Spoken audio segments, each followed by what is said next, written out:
Halo anak-anak, selamat pagi dan berkat Tuhan.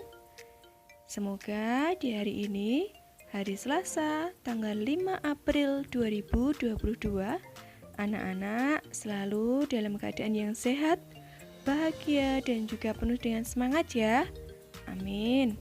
Semangat untuk belajar kembali bersama dengan Bu Guru.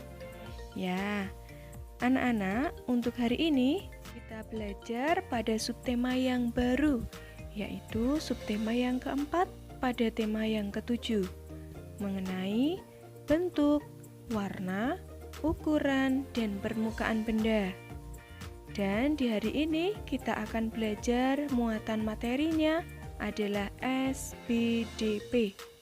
Untuk itu, yuk anak-anak siapkan terlebih dahulu apa saja yang dibutuhkan untuk belajar, seperti alat tulisnya, buku pulpena 1D, dan jangan lupa anak-anak berdoa terlebih dahulu. Oke anak-anak? Ya, mengenai bentuk, warna, ukuran, dan permukaan benda yang akan kita pelajari pertama kali hari ini adalah tentang kerajinan, yaitu kerajinan yang terbuat dari sesuatu yang bentuknya lunak. Kira-kira apa yaitu? Plastisin kah? Nah, yang mirip seperti plastisin, yaitu tanah liat. Jadi hari ini pertama kita akan belajar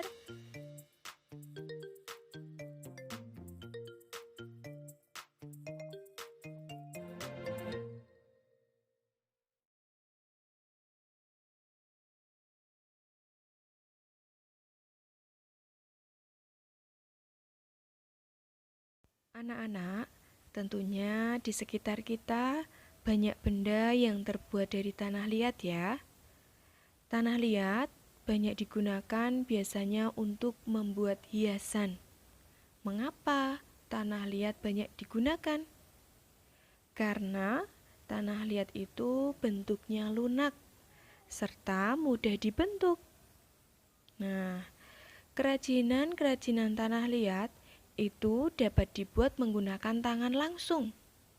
Jadi, kita semua kalau mau belajar dapat membuat sebuah kerajinan dari tanah liat itu. Biasanya kerajinan dari tanah liat itu disebut juga dengan gerabah. Kalau di Jogja yang banyak membuat kerajinan dari tanah liat itu biasanya ada di daerah Bantul anak-anak. Lalu untuk contoh-contohnya kerajinan dari tanah liat apa saja Bu Guru? Nah, di sini Bu Guru memberikan beberapa contoh kerajinan yang terbuat dari tanah liat. Di antaranya ada teko. Teko itu adalah tempat air minum. Kemudian ada patung. Lalu ada juga vas bunga atau pot tanaman. Coba di sekitar anak-anak, di sekitar rumah anak-anak atau bahkan anak-anak sendiri di rumah, apakah memiliki kerajinan dari tanah liat? Nanti coba dilihat ya di rumah ya. Oke. Nah, anak-anak, itu tadi mengenai kerajinan dari tanah liat yang biasa juga disebut dengan gerabah. Kita sudah tahu ya bahwa dalam pembuatannya dapat menggunakan tangan langsung. Seperti halnya kalau kita membuat sebuah kerajinan beberapa waktu yang lalu dari sebuah plastisin. Ya, untuk materi berikutnya anak-anak yang akan kita pelajari yaitu materi baru. Mengenai apa? Tentang lukisan dari pasir. Anak-anak dapat membuka buku pulpenanya halaman 85. Halaman 85. Anak-anak, perlu kalian ketahui bahwa selain dengan kertas dan kanvas, Melukis juga dapat dilakukan dengan menggunakan pasir. Jadi, media yang digunakan untuk melukis itu tidak hanya dengan kertas dan kanvas saja, tetapi dapat juga menggunakan pasir. Melukis menggunakan pasir dapat dilakukan di atas triplex. Triplex itu kayu yang ketebalannya tipis. Kemudian kaca, meja, atau bahkan langsung di pantai anak-anak. Berikut ini ada contoh-contoh lukisan dari pasir. Untuk contoh yang pertama di sebelah kiri anak-anak lihat, itu ada lukisan pasir yang dilukis di atas lantai langsung anak-anak. Jadi nanti anak-anak dapat mencobanya juga di rumah. Di atas lantai kalian itu kalian berikan pasir. Nah, setelah diberikan pasir, anak-anak ratakan pasir tersebut di atas lantai. Lalu buatlah polanya atau lukisan yang ingin anak-anak gambar atau lukis di atas lantai tersebut. Nah, untuk contoh yang kedua di situ terlihat itu dilukis langsung di pantai ya. Ada gambar bunga yang cukup besar di situ. Nah, itu adalah beberapa contoh lukisan dari pasir ya anak-anak. Dalam membuat lukisan pasir itu kira-kira alat dan bahannya apa saja ya yang dibutuhkan ya? Anak-anak, jadi alat dan bahan yang digunakan atau yang dibutuhkan ketika kita ingin membuat lukisan pasir, yang pertama adalah paling utama adalah pasir. Usahakan untuk pasir ini yang berwarna putih atau pasir bangunan yang sudah disaring. Kedua, ada pewarna makanan. Dan tiga, ada glitter. Pewarna makanan dan juga glitter di sini itu fungsinya, kegunaannya adalah untuk mempercantik lukisan anak-anak. 4.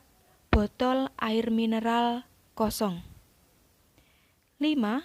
Ada triplex atau kardus. 6. Alat tulis dan juga spidol. Dan yang terakhir yang ketujuh itu adalah lem dan juga kuas. Lalu bagaimana Bu Guru?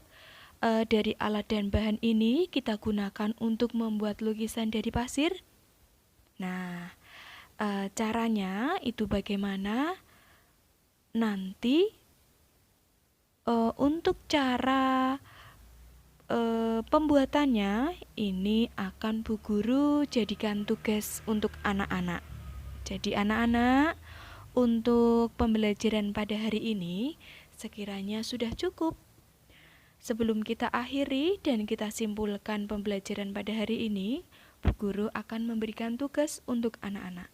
Tugasnya adalah: pertama, pelajari kembali materi hari ini supaya anak-anak lebih memahami dengan jelas materi pada hari ini.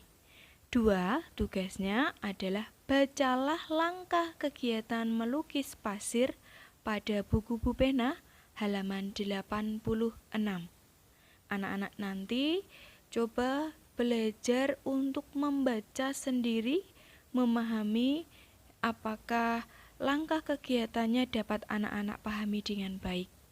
Apabila nanti ada yang kesulitan memahami langkah-langkahnya, anak-anak dapat bertanya langsung kepada Bu Guru melalui Japri WA ke Bu Guru ya.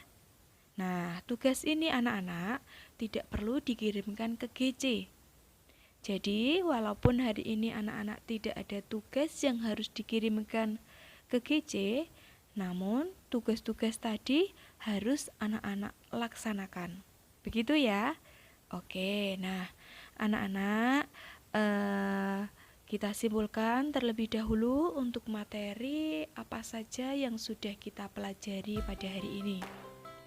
Anak-anak hari ini sudah belajar beberapa hal. Yang pertama tentang kerajinan dari tanah liat. Mengapa kerajinan itu kita buat atau dibuat banyak kerajinan yang dibuat dari tanah liat alasannya sudah tahu. Karena bentuknya lunak dan juga mudah dibentuk. Kemudian anak-anak juga sudah mengetahui contoh kerajinan dari tanah liat. Lalu ada juga lukisan pasir. Anak-anak tahu alat dan bahan serta contoh-contoh lukisan dari pasir itu apa saja. Serta anak-anak hari ini memiliki tugas yaitu membaca tentang langkah kegiatan melukis pasir. Nah, anak-anak, itu saja untuk pembelajaran pada hari ini.